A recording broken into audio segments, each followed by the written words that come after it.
우리는 건축을 할 때 땅 위에 건축물을 짓습니다. 보통 건축물은 네모 반듯한 모양을 갖고 있는데요. 그렇지만 땅은 의외로 다양한 모양을 갖고 있기도 합니다.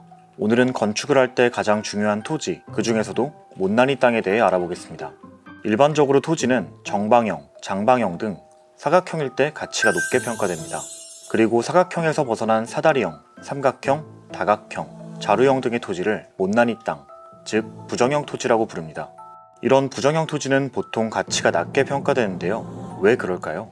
그 부정형 토지라는 게 일단은 건축물을 지을 때는 할 때 워낙 낭비되는 땅들이 많고 하다 보니까 활용도 가치가 떨어지다 보니까 아무래도 가치 평가를 낮게 받죠. 나중에 뭐 개발지역으로 옮기면은 다른 일반적인 토지들보다도 이제 감정 효과 금액이 낮게 났다 보니까 나중에 이제 보상받는 것도 좀 그렇고 활용 가치가 적다 말씀을 드릴 수 있을 것 같아요.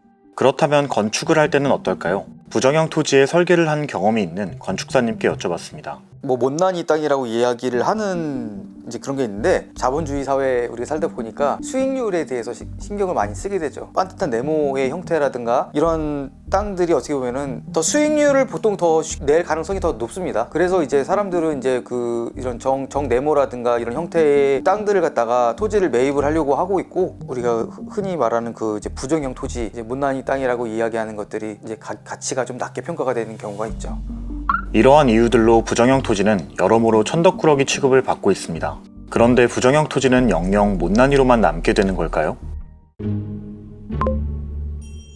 이 땅 같은 경우도 계획할 때 조금 애를 좀 먹었었어요. 왜냐면은 여기 같은 경우에는 이제 도로가 지나가고 여기 작은 도로가 이렇게 있는데 땅 형태도 이렇게 펭귄이라고 얘기를 하는데 이런 형태로 되어 있습니다. 그럼 그렇다고 해서 우리가 이 땅을 갖다가 버릴 수는 없잖아요. 이제 최대한 건폐율과 용적률을 맞춰달라고 하셔가지고 법정 건폐율이 이제 60%예요. 여기는요. 계획관리의 지구단위 계획에서 60%인데 59.62%고 용적률은 198.31.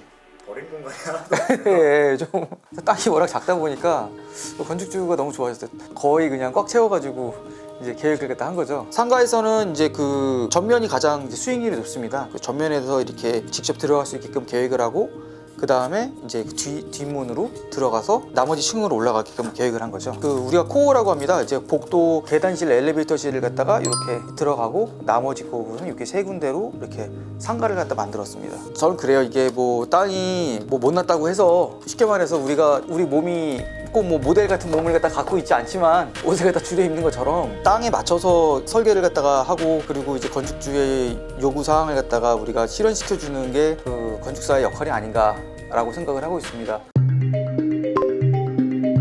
부정형이라고 하기 때문에 뭐 설계적인 비용이 많이 들어간다라고 생각하지는 않아요. 근데 이제 건물 형태를 뭐 특이하게 만든다라든가 시공비가 많이 올라갈 수 있게끔, 품이 많이 올라갈 수 있게끔 계획을 하면은 이렇게 많이 그렇게 좀 비용이 발생되는 거기 때문에 이제 이건 있을 것 같아요. 내가 만약에 부정형이 아니더라도 도심지라든가 민원 발생이 많이 날 수 있는 곳에서, 예를 들어서 뭐 서울 뭐 종로 한복판이다 이러면은 아무래도 더 이제 공사비가 많이 올라갈 수 있을 것 같고요. 예를 들어서 뭐 거푸집 공사를 할 때 보면은 비계라고 합니다. 이제 거기 발판을 갖다가 이제 인부들이 올라가서 작업을 하게 되는데 최소 50cm라든가 이렇게는 돼야 되는데, 주변의 건물 상황들이 복잡해진다라든가 이렇게 되면은 아무래도 공사하는데 좀 어려움이 많을 수가 있겠죠. 이걸 갖다가 뭐 제외한다면은 솔직히 부정형이라고 해서 그렇게 비용이 많이 든다고 생각하지는 않습니다. 그 부분은 역시 건축사들이 그 설계 계획을 하면서 그런 이제 뭐 건축주가 갖고 있는 예산에 맞춰서 계획을 갖다 잘 해야 되지 않을까 그런 생각을 하고 있습니다.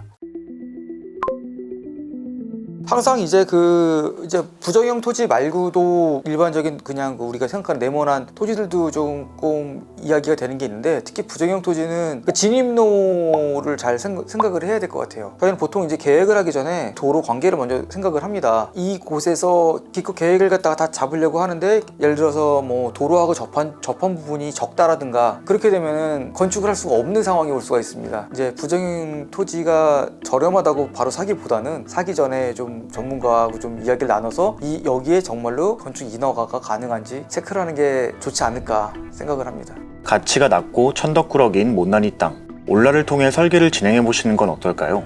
누군가에게는 쓸모없지만 누군가에게는 노다지일 수도 있겠습니다.